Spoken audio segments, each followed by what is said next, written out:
Hi, everyone, and welcome to another Parenting Perspective. This podcast talks about ways we can strengthen the parent child relationship through the process of parental evolution. I hope this podcast supports you as you go along parenting. This week's episode talks about ways we can prepare a sacred spiritual home environment for our children. In order to understand how we can provide a sacred spiritual home environment for our children, let me first clarify what spirituality means to me. There are as many definitions of spirituality as the number of humans we have on this planet. Spirituality to me means clear seeing, being in the present moment, and being open to organic growth. This path on which we see clearly, we stay aligned with what's showing up in the present moment, and calming and relaxing our nervous system is what I consider the conscious path. Here's my glossary for the terms I use on the conscious path. I consider spirituality to be a clear seeing and the understanding of the true nature of everything. God to me is the universal intelligence. Meditation to me is witnessing what's here. When I say conscious, I mean awake and aware to what is in this moment. Present is being here physically, mentally, emotionally, psychologically, and energetically. Present moment is this moment, this very moment, as you are hearing the word present. Defining spirituality and the words that go along with it for yourself is very important before you go ahead on this path with clarity. The definitions can be looked into and redefined periodically. A changing mind is a growing mind, not a fickle mind, but a changing mind. The awareness and investigation that goes into making the changes differentiates a changing mind from a fickle mind. Dr. Montessori refers to the child as a spiritual embryo. Why, you may wonder? Embryo is an entity that is in a state of constant growth, and the child is referred to as spiritual embryo because it is not just the growth in the physical and psychological and the cognitive realm, but also in the realm of the spirit where the child grows to learn their cosmic purpose and role on this planet Earth. The outer environment must provide stimuli for this mysterious mission, says Dr. Montessori. If we want to favor the development of the spiritual embryo, which is our child, we need to provide an integral relationship with the spiritual environment. Parents, other humans, life situations, and experiences are all a part of this spiritual environment. So, looking at ourselves as a spiritual being, that is, beings who see clearly and are in a constant state of growth, is very essential for this mission. The place to begin this preparation of the spiritual environment for the children is inside us. We get on the spiritual journey first, and the place to start this personal spiritual journey is exactly where you are in this moment. If you are stuck in the whirlpool of thoughts, emotions, that's where to begin. If you are stuck in belief systems and conditioning and that's not feeling all right for you, then that's where to begin. It begins with the question, what does spirituality mean to me?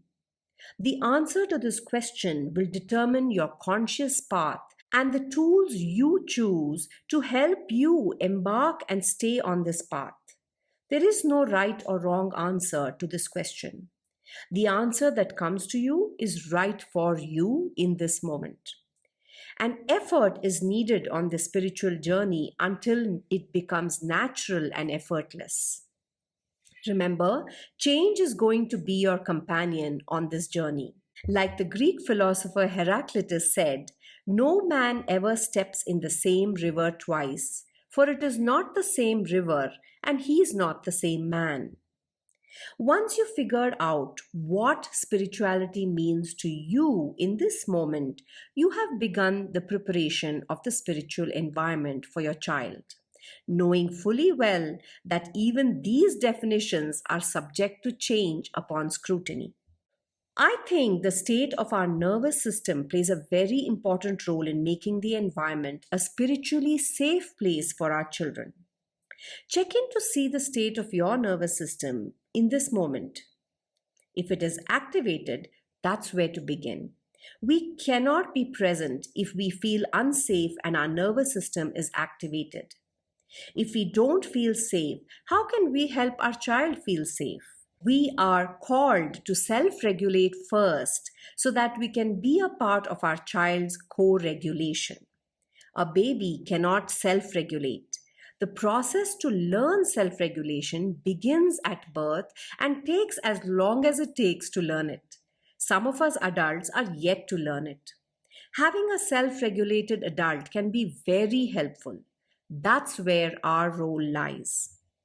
If the child is not a witness to self regulation, it makes it harder for them to self regulate. And an environment that does not offer tools to learn self regulation cannot be a spiritually nurturing environment for the child, as the vicious circle of being asleep or unconscious penetrates into their adulthood.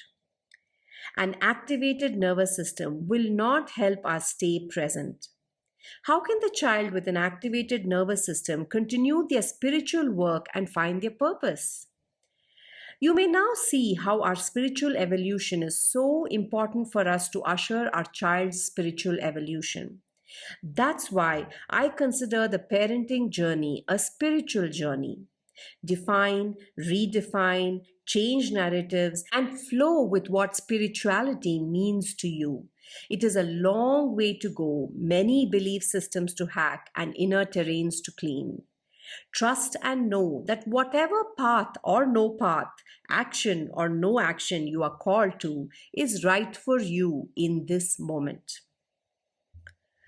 I remember a line of a song from Thich Nhat Hanh's Plum Village. It says, "Nowhere to go, nothing to do, no longer in a hurry. Somewhere to go, something to do, but not in a hurry. It all happens in its own time. All it needs is a willingness, an allowing, and an openness." I hope this podcast inspires you to find out what spirituality means to yourself and embark on the journey of conscious living so that you can provide that very essential, sacred spiritual space for your children at home. Thank you for listening. If what you just heard touched you, please share. You can follow me at Smriti Gopal on Instagram, on the Facebook page Formative Age or Equanimous Coaching. You can find out more about the work I do at www.formativeage.in or www.equanimouscoaching.com. Until next week, take that most needed pause to keep a check on the parental ego and stay present and alive to discoveries. Thank you and bye-bye.